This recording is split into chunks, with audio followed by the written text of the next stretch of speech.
السلام علیکم۔ اب تک کی اہم خبروں کے ساتھ میں ہوں روحیل انتخاب اور میں ہوں آصفہ زہرا۔ شامل کریں گے اب تک ہیڈ لائنز۔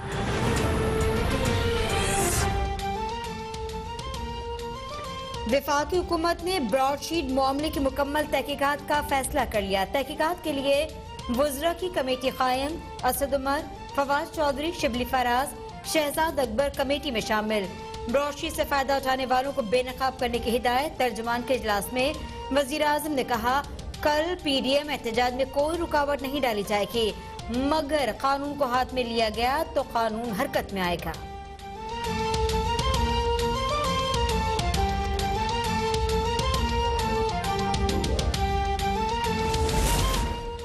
پی T I foreign funding case Pakistan کا سب سے بڑا اسکینڈل ہے۔ یہ کیس 6 سال سے لٹکا ہوا ہے۔ منتخب وزیر اعظم کے خلاف 6 ماہ میں فیصلہ اور سلیکٹڈ کے خلاف 6 سال سے کیس زیر التوا ہے۔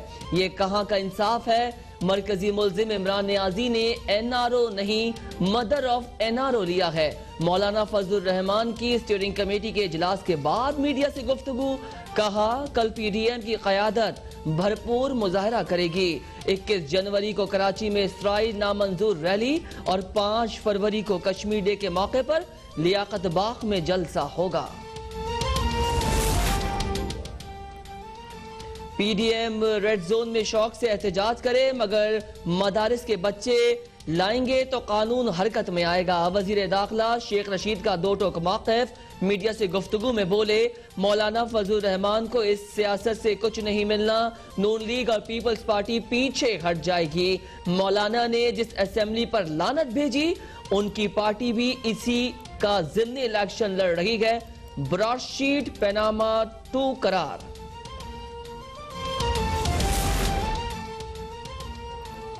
سیاست میں اداروں کی مداخلت ختم ہونی چاہیے، ہمارا کسی سے کوئی بیک ڈور رابطہ نہیں۔ لیگی رہنما مریم نواز کی میڈیا سے گفتگو کہتی ہیں ہماری جدوجہد غیر جمہوری قوتوں کی مداخلت کے خلاف ہے۔ صحافی نے سوال کیا کہ Peoples Party P D M کے لیے خطرہ تو نہیں؟ مریم نواز نے جواب دیا کہ ہزاروں خواہشیں ایسی کہ ہر خواہش پر دم نکلے، حکومت کی یہ خواہش کبھی پوری نہیں ہوگی۔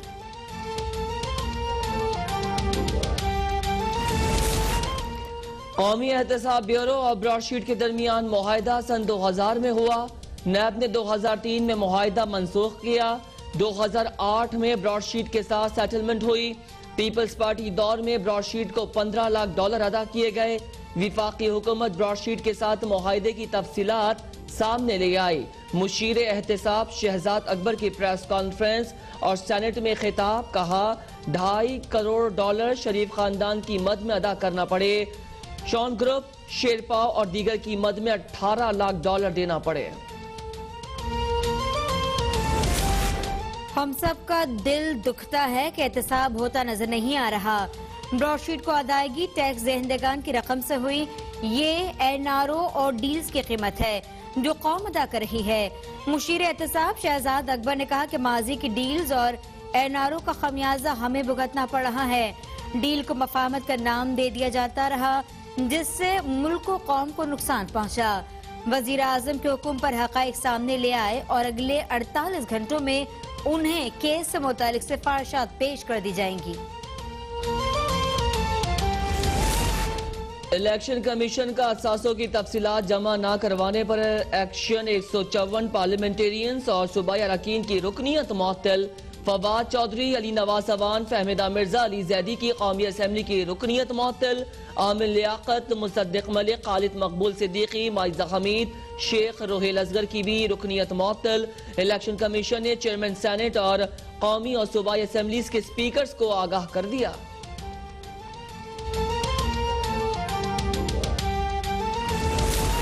سکھر میں chairman Peoples Party Bilawal Bhutto نے نیو لیبر سٹی کا افتتاح کر دیا۔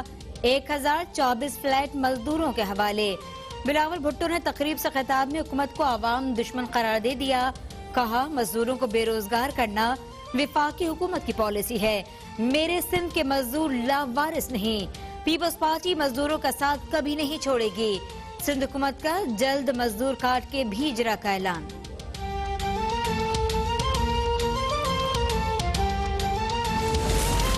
چیئرمین نیب پارلیمنٹ آئیں اور بتائیں کہ انہیں کون بلیک میل کر رہا ہے۔ چیئرمین نیب کو ان کی ایک ویڈیو کے ذریعے بلیک میل کیا جا رہا ہے۔ ڈیپٹی چیئرمین سینٹ سلیم مانڈوی والا کا سینٹ میں اظہار خیال، بولے نیب کی وجہ سے لوگ ملک چھوڑ کر جا رہے ہیں اور خودکشیاں کر رہے ہیں۔ چیئرمین نیب بلیک میل ہونے سے انکار کر دیں۔ اب نیب کے ہر آفیسر کا میڈیا ٹرائل ہوگا۔ مشیر احتساب شہزاد اکبر نے جواب دیا کہ نیب کی حراست میں صرف 2 اموات ہوئیں۔ اسد منیر کی خودکشی کو نیب سے جوڑنا درست نہیں۔ اگر کسی کو تحفظات ہیں تو عدالتوں سے رجوع کر لے۔ سندھ حکومت نے جان بوجھ کر اکتوبر نومبر تک گندم ریلیز نہیں کی۔ بروقت گندم ریلیز نہ کرنے سے آٹا مہنگا ہوا۔ وفاقی وزیر حماد اظہر کی سینٹ اجلاس میں گھن گھرج، کہتے ہیں ہمیں سابق حکومت کے قرض کا سود ادا کرنے کے لیے قرض لینا پڑ رہا ہے۔ براڈ شیٹ کیس کی شکل میں NRO کی قیمت بھی ہم ادا کر رہے ہیں۔ 5 لاکھ ٹن چینی درآمد کرنے کی منظوری لے رہے ہیں۔ اب کسان کو گنے کی پوری قیمت مل رہی ہے۔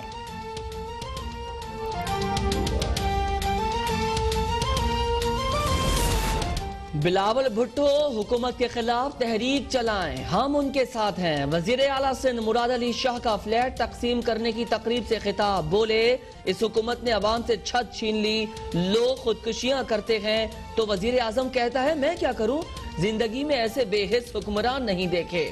صوبائی وزیر ناصر شاہ کا دیگر شہروں میں بھی مزدوروں کے لیے فلیٹس تعمیر کرنے کا اعلان۔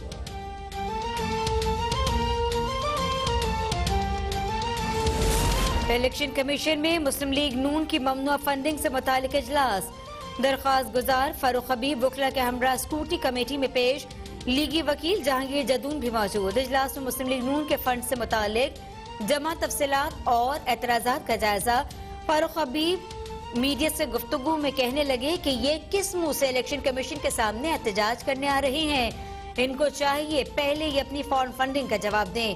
کل کا احتجاج NRO لینے کی کوشش قرار۔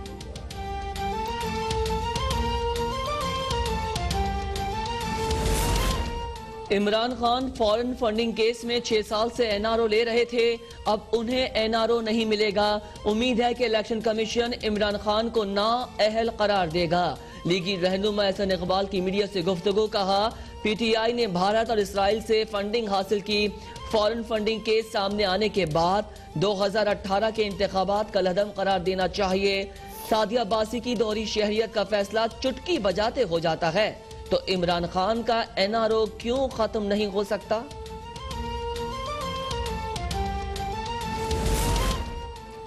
PS 52 امرکوٹ پر ضمنی الیکشن میں پولنگ مکمل، ووٹوں کی گنتی شروع۔ پیپلز پارٹی کے امیر علی شاہ اور GDA کے ارباب غلام رحیم میں کانٹے کا مقابلہ رہا۔ پولنگ اسٹیشن منو مالہی پر PPP اور GDA امیدوار کے حامیوں میں ہاتھا پائی۔ پولنگ میں بے ضابطگی کی بھی شکایت۔ امرکوٹ کی بزرگ خاتون نے کہا انگوٹھے کا نشان لگوا کر بیلٹ پیپر نہیں دیا اور کہا آپ کا ووٹ ہو گیا۔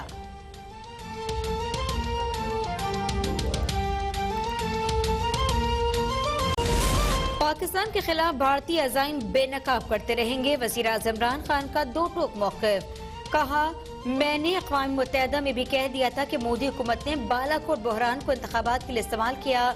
بالا کوٹ واقعے پر پاکستان نے ذمہ داری کا مظاہرہ کرتے ہوئے خطے کو بڑے بحران سے بچایا۔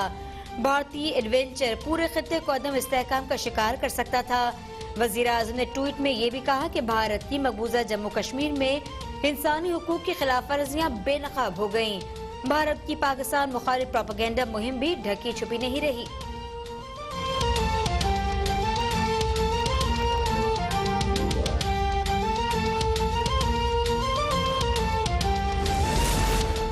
گھر کو آگ لگ گئی گھر کے چراغ سے، وزیر خارجہ شاہ محمود قریشی کا ارنب گوسوامی کی چیٹ لیک ہونے پر تبصرہ، بولے پلوامہ ڈرامے میں BJP سرکار اور ان کے ایک میڈیا ہاؤس کا گٹھ جوڑ واضح ہو چکا۔ یہ خطرناک لوگ سیاسی مقاصد کے لیے پورے خطے کے امن کو تہہ و بالا کرنے پر تلے ہوئے ہیں۔ معاون خصوصی برائے قومی سلامتی معید یوسف نے کہا جنگجو بھارت کے فاشزم کو نظر انداز کرنا خطرناک ہوگا۔ ملک بھر میں کورونا کی دوسری لہر کے باعث 2 ماہ سے بند تعلیمی ادارے کھل گئے۔ پہلے مرحلے میں SOPs کے ساتھ 9ویں تا 12ویں کی کلاسز شروع۔ کراچی میں اردو بازار گرلز اسکول میں کورونا سے جاں بحق افراد کے لیے دعائیں مغفرت۔ طالبات نے کورونا وائرس سے آگاہی کے چارٹس بھی بنائے۔ 1 تا 8ویں تک تدریسی عمل کا آغاز 1 فروری سے ہوگا۔ کراچی کے بلوچ کالونی پر بچوں کی اسکول وین الٹ گئی۔ خوش قسمتی سے بچے محفوظ رہے۔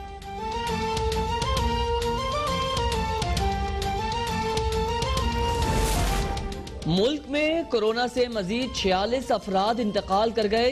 گزشتہ 24 گھنٹوں میں 2000 کے قریب کیسز رپورٹ۔ ایکٹیو کیسز 35,000 تک جا پہنچے۔ ملک میں مریضوں کی تعداد 5,21,000 ہو گئی۔ اموات 11,000 کے قریب جا پہنچے۔ لاہور اور گجرانوالہ کے مزید علاقوں میں سمارٹ لاک ڈاؤن نافذ۔ لاہور کے 17 اور گجرانوالہ کے مزید 3 علاقوں میں آمد و رفت اور دیگر سرگرمیوں پر بھی پابندیاں ہوں گی۔